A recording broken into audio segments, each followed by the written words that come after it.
BTV, ఇది మీ TV. ప్రతినిధి అన్నోడికి నిజాయితీ ఉండాలి, అవినీతికి దూరంగా ఉండాలి. ఒకరి ఆస్తి కోసం కక్కుర్తుపడే పని, అయాచితంగా దొబ్బేటువంటి పని ఇట్లాంటివి అతను చేయకూడదు, ఎవడు చేస్తే చేయనివ్వకూడదు. ఇది ఒకటి నేను పాటిస్తాను. 3, ఈ ప్రాంతానికి నేను అభివృద్ధి చేయకపోతే ఎవడు చేస్తాడు? ఇంకెవడైనా చేస్తాడు? ఇక్కడ ఏం చేయలేదు నేను. మన మంచినీరు గురించి చెప్పాడు, హాస్పిటల్ గురించి చెప్పారు, యూనివర్సిటీ తెచ్చాను. ఇంకొకరు ఎవరో ఏదైనా చేసినారేమో చెప్పమనండి. ఈ పట్టణం మొత్తం కిక్కిరిసి చిన్న దీంట్లో ఉంటే అన్నీ మీ అందరూ కోరిన రోడ్లన్నీ విస్తరించి చేస్తారు. తర్వాత చూపించమని ఎక్కడైనా ఒకటి విస్తరణ జరిగిందేమో, చేయగలరేమో, చేయమని ఎవరికైనా.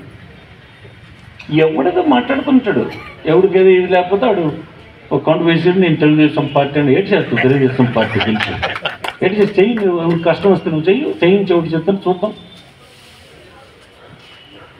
కడప నుంచి ఎవడో వచ్చి చెప్పాడు, నేను సుబ్బారెడ్డిను ఈ భూమి దొబ్బేస్తాము మాకు వచ్చేస్తాడు. నీవు ఎవరిని ఇక్కడ రమ్మన్నాడు?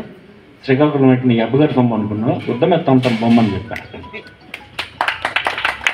మన ఫ్యామిలీస్ అవి ఎవరో వాళ్ళు ఎవరో కూడా నాకు తెలియదు, పార్టీయా ఏంటి నేను చూడను.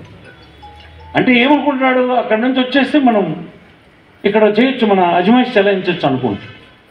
అది నేను అవమానంగా భావిస్తాను.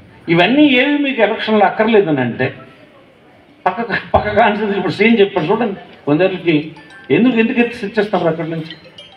అసలు ఈ పట్టణానికి వచ్చిన వాళ్ళు ఎక్కడి నుంచి వస్తున్నారు?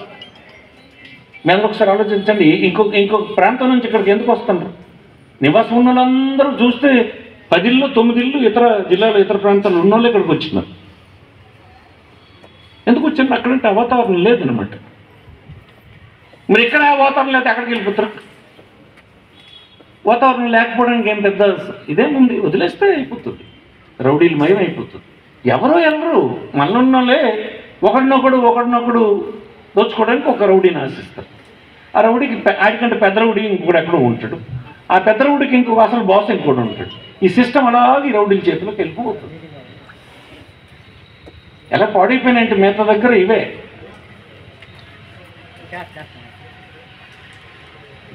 అదే మిగతా విషయాలు ఎలా ఉన్నా ప్రశాంతంగా ఈ పట్టణం ఉండడానికి ఇవి కూడా అవసరం. సదుపాయాలు అవసరం. సదుపాయాలు చేయగలిసినవన్నీ చేసాం. ఈనాడు ప్రభుత్వం నుంచి ఇచ్చిన అన్ని రకాల సదుపాయాలు ఇంకోటి ఎవడూ చేయలేదు. ఎప్పుడు ఎంతకాలంగా పట్టాలి? ఈ పట్టాలకు పరుగులు తీయడమే కదా మొత్తం ఇన్ని దశాబ్దాలుగా. ఈ ఒక్కసారికి మొత్తం అందరికీ పట్టణం చుట్టూ భూమి కొని 500 కోట్ల రూపాయల భూమి కొని దగ్గర ఈ నియోజకవర్గంలోకి 20,000 మందికి పట్టాలు ఇచ్చే కార్యక్రమం చేస్తాం. కొంతమందికి ఇల్లు శాంక్షన్ ఇచ్చాం.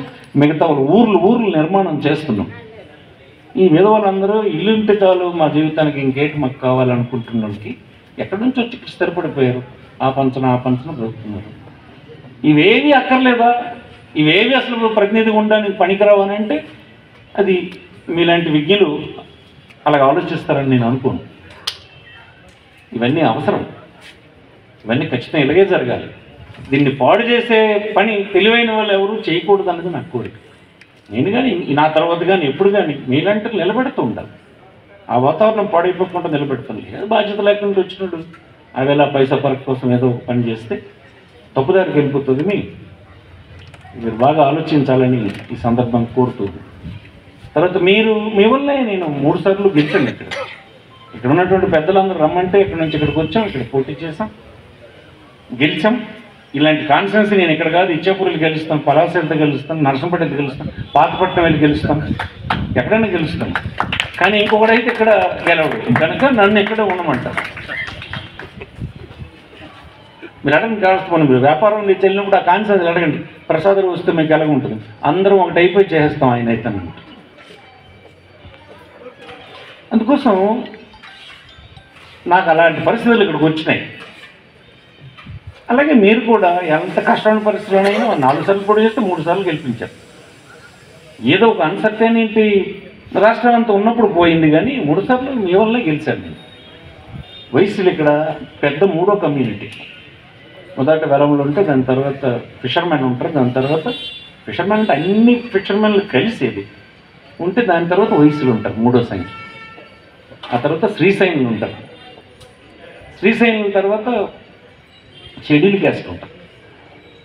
ఇలాగా కులాలన్నీ ఉన్నాయి. అన్ని కులాలతోటి నాకు అత్యంత సన్నిహిత సంబంధాలు, ఆ వృత్తులు, వాళ్ళ ఆలోచన ధోరణి ఈ ప్రజా జీవితంలో అర్థం చేసుకున్నాడు నేను. ఏనాడు ఎవరు వచ్చినా మిమ్మల్ని ఎవరు బలి చేసినట్టుగా ఎప్పుడూ నేను ఎలవ్ చేయలేదు. చేతనైన సాయం వాళ్ళ వ్యాపారానికి, వాళ్ళ వ్యవహారానికి, వాళ్ళకు ఉండే భయానికి మనం అండగా ఉండాలనే నేను ఎప్పుడూ భావించాను. చూసుకున్న మాటల్లో కానీ నా చేతల్లో కానీ ఇచ్చేసి ఎవరు వచ్చి చెప్తుంటాడు ఇవన్నీ మీకు. ఏంటి దేనికి కాయ గెలిచిన వాళ్ళు? ఒక పని చేయగలరా? దీనికి నిలబడగలరా? ఒక అడ్డుకట్టు వేయగలరా? దేనికైనా ఏం చేస్తారని కోసం కొద్దిగా విజ్ఞప్తితో ఆలోచించాలని, దానికి పెద్దలందరూ గైడ్ చేయాలని కోరుతున్నాను. లేదు అని అంటే మీకు స్నేహితులుగానే ఉంటాను, శక్తిహీనుడిని అయిపోతాను, శక్తి లేనివాడిగా అయిపోతాను. నాకు శక్తి ఉంటే ఎవరికి ఉపయోగపడుతుందో మీరు ఆలోచించండి. నాకు శక్తి అంటూ ఉంటే ఆ శక్తి ఎవరికి ఉపయోగపడుతుందో మీరు కొద్దిగా దూరదృష్టితో ఆలోచించాలి. శక్తి తీసేసినా మీతోటే ఉంటాను నేను, ఎందుకంటే ఇక్కడే స్థిరనివాసం ఏర్పరచుకున్నాను కనుక ఏడే ఉంటాను, కానీ శక్తిహీనుడిగా ఉంటాను. ఇది గమనించాలని ఈ సందర్భం కోరుతుంది. ఏర్పాట్లు చేసి ఎంతమంది. మీకు గనక ఈ వీడియో నచ్చినట్లయితే మన ఫ్రెండ్స్ అందరికీ షేర్ చేయండి. మీ బీటీవీని సబ్స్క్రైబ్ చేయండి ప్లీజ్. బీటీవీ, ఇది మీ టీవీ.